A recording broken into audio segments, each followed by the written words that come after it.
Hello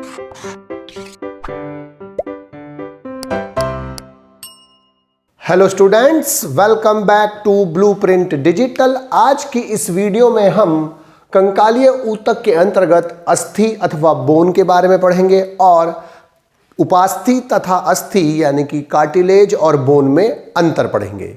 video को start करने से पहले हमारे चैनल को सब्सक्राइब करें और बेल आइकन दबाना न भूलें, जिससे हमारे लेटेस्ट वीडियोस की नोटिफिकेशन आपको प्राप्त होती रहे। अब हम आज के टॉपिक पर आते हैं।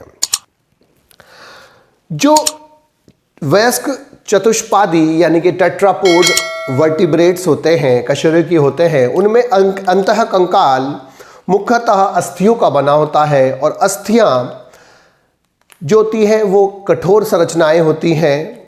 उनका जो मैट्रिक्स होता है उसमें अत्यधिक सघन और दृढ़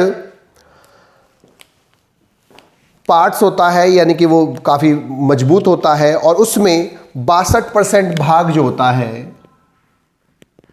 वो अकार्बनिक होता है और 38% जो होता है वो कार्बनिक होता है। और इसी 62% अकार्बनिक पार्ट के कारण ही अस्थि कठोर होती है। और जो कार्बनिक पदार्थ है उसमें जो सबसे प्रमुख घटक है वो है ओसीन प्रोटीन।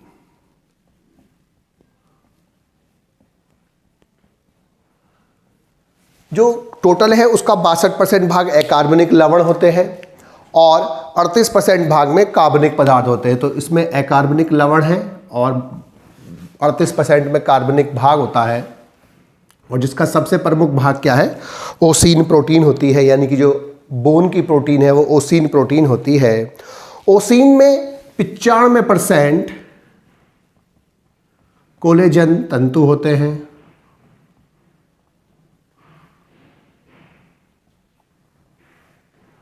और जो 5% बचता है उस 5% में गंधक युक्त यानी कि सल्फर कंटेनिंग म्यूकोपॉलीसैकेराइड्स होते हैं। कैल्शियम और मैग्नीशियम के सल्फेट, फॉस्फेट और कार्बनिक लवण, जिन्हें हाइड्रोक्सी एपेटाइट बोलते हैं, वो अकार्बनिक लवणों के रूप में अस्थि में विद्यमान होते हैं। इसके कारण उनको मजबूती मिलती है। तो जो 5% है वो क्या है, गंधक युक्त म्यूकोपॉलीसैकेराइड होते हैं। गंधक युक्त कार्बोहाइड्रेट की विशेष श्रेणी होती है म्यूकोपॉलीसैकेराइड, उनसे बना होता है। अब जो अस्थियों की जो सेल्स होती हैं उन्हें हम ऑस्टियोसाइट बोलते हैं। जो कार्टिलेज की सेल है वो कॉन्ड्रोसाइट्स थी, ये ऑस्टियोसाइट्स कहलाती है, क्योंकि ऑस्टियो वर्ड बोन के लिए लगाते हैं और इसीलिए बोन की स्टडी जो होती है ऑस्टियोलॉजी कहलाती है। तो इनकी जो सेल्स होती है वो ऑस्टियोसाइट्स होती है और चपटी ऑस्टियोसाइट सेल्स जो होती हैं वो लैक्यूनाई में स्थित होती है, यानी कि गर्तिकाओं में ही उपस्थित होती है, जैसे कार्टिलेज में उपस्थित होती हैं।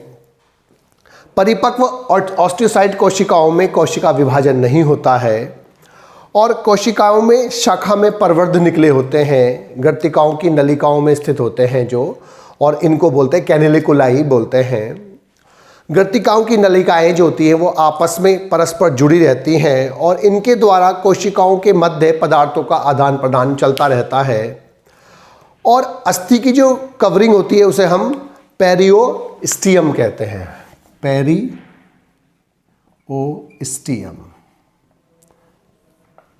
जो कवरिंग होती है उसके ऊपर पेरिओस्टियम कहलाती है।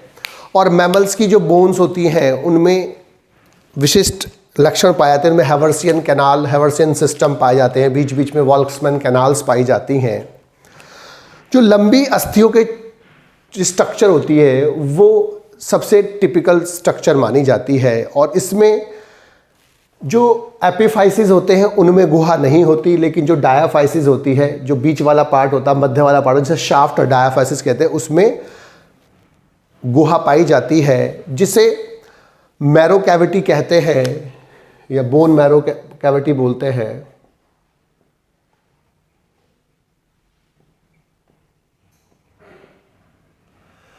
और जो इसके दोनों सिरे होते हैं वो एपिफाइसिस कहलाते हैं, जो थोड़े चौड़े होते हैं, और जो बीच का थोड़ा पतला पार्ट होता है वो डायाफाइसिस और साफ्ट कहलाता है। इसके अंदर जो गुहा होती है वो मैरो कैविटी कहलाती है, और उसके अंदर ब्लड सप्लाई होती है और उसमें टिश्यू प्रेजेंट होता है जो मुख्यतः वसीय होता है, और उस टिश्यू को हम बोलते हैं बोन मैरो।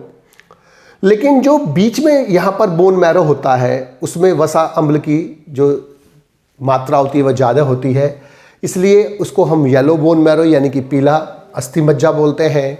जबकि जो ऊपर की तरफ होती है वहाँ ब्लड वेसल्स की संख्या ज़्यादा होने के कारण वो रेड कलर का हो जाता है, उसे हम रेड बोन मैरो कहते हैं। Yellow bone marrow basically fat को स्टोर करता है, लिपिड को स्टोर करता है, और इनका जो रेड बोन मैरो काम होता है वो आरबीसी, डब्ल्यूबीसी आदि का निर्माण करना होता है, और यानी कि ये ब्लड सेल्स या ब्लड कार्पुसल्स के बनाने में सहायता करते हैं। जो बोन होती है उसकी कवरिंग पेरियोस्टियम कहलाती है, और जो बड़ी बोन होती है उनमें दो पार्ट होते हैं बाद में केवल, एक एपिफाइसिस जो उसके किनारे होते हैं, और जो बीच वाला पार्ट होता है वो शाफ्ट और डायाफाइसिस कहलाता है। इसमें जो कैविटी होती है मैरो कैविटी कहलाती है, और इसके अंदर एक वसा में ऊतक भरा होता है, इसे रेड बोन मैरो बोलते हैं, जो दो प्रकार का होता है, येलो बोन मैरो और red bone marrow. Yellow bone marrow basically fat को स्टोर करता है, जबकि रेड बोन मैरो में ब्लड सेल्स का फॉर्मेशन होता है। अब हम उपास्थि तथा अस्थि में अंतर करेंगे, यानी कि difference between cartilage and bones के बारे में पढ़ेंगे। बोन्स में उपास्थि में जो मैट्रिक्स होता है वो अर्ध पारदर्शी कॉन्ड्रिंग नामक कॉन्ड्रियोमिकोप्रोटीन से बना होता है, जबकि बोन्स में जो मैट्रिक्स होता है वो अपारदर्शी ओसीन प्रोटीन से बना होता है। मैट्रिक्स में उपास्थि के अंदर कोलेजन तथा पीले इलास्टिन तंतु पाए जाते हैं, और लेकिन अस्थि में कोलेजन तंतु अनुपस्थित होते हैं। उपास्थि सामान्यतः लचीली होती है, लेकिन जो कैल्सिफाइड उपास्थि होती है वो बाद में कैल्शियम लवणों के जमा होने के कारण अस्थि की तरह कठोर हो जाती है, वरना सामान्यतः उपास्थि मुलायम होती है, सॉफ्ट होती है, लचीली होती है। लेकिन बोन्स में मैग्नीशियम और कैल्शियम फास्फोरेट जमा हो जाने के कारण वो ठोस और कठोर होती है। उपास्थि का जो आवरण होता है वो पेरिकॉन्ड्रियम कहलाता है, जबकि जो बोन का आवरण होता है वो पेरियोस्टियम कहलाता है, और ये पेरियोस्टियम दो भागों में बटा होता है। बाहरी तंतुमय स्तर जिसमें तंत्रिका तंतु, रुधिर एवं लसिका वाहिनी पाई जाती हैं, और दूसरा आंतरिक ऑस्टियोब्लास्ट सेल का बना हुआ एक लेयर होती है जो इकहरी कोशिकाओं से बनी होती है, और उनमें सामान्यतः ब्लड वेसल्स एब्सेंट होती है। जो उपास्थि होती है उनमें मज्जा गुहा अनुपस्थित होती है, लेकिन बोन्स में जो खोखली अस्थियां होती हैं उनमें मज्जा गुहा उपस्थित होती है, और इनमें बोन मैरो अनुपस्थित होती है। लेकिन जो जिनमें अस्थि मज्जा उपस्थित होती है उनमें अर्धठोस कोमल वसीय ऊतक पाया जाता है, जिसे अस्थि मज्जा यानी कि बोन मैरो कहते हैं। जो उपास्थि की जो सेल्स होती है वो कॉन्ड्रोसाइट्स कहलाती हैं, जबकि जो बोन की सेल्स है वो ऑस्टियोब्लास्ट कहलाती हैं। जो कॉन्ड्रोसाइट सेल्स होती हैं वो छोटी छोटी गोलाकार अथवा अंडाकार गर्तिकाओं यानी कि लैक्यूनेई में प्रेजेंट होती है, जो 1 से 4 कॉन्ड्रोसाइट्स एक लैक्यूनेई में पाई जाती है। जबकि जो अस्थि कोशिकाएं होती हैं जो ऑस्टियोसाइट्स कहलाती हैं वो जो पटलिकाओं होती है लेमिनाओं में प्रेजेंट होती है, और एक रिक्तिका में एक ऑस्टियोसाइट्स ही प्रेजेंट होती है। स्तनियों में अस्थियों के मैट्रिक्स में हैवर्सियन कैनाल या हैवर्सियन सिस्टम पाया जाता है, जबकि कार्टिलेज में वो अनुपस्थित होता है, और अस्थि कोशिकाओं में विभाजन नहीं होता है, लेकिन कॉन्ड्रोसाइट्स में विभाजन होने की क्षमता सामान्यतः उपस्थित होती है।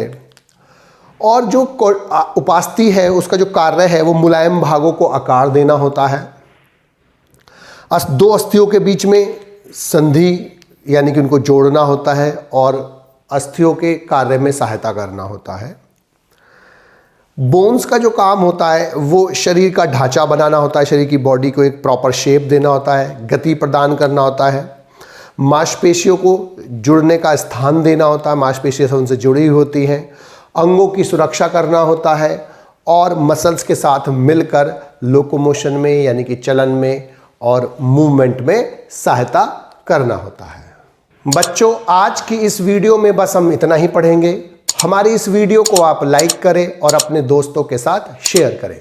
यदि आपका कोई डाउट है तो आप हमें कमेंट करके बता सकते हैं। इस अध्याय को और अच्छे से पढ़ने और समझने के लिए आप चित्रा प्रकाशन की बुक एक्टिव जीव विज्ञान की सहायता भी ले सकते हैं।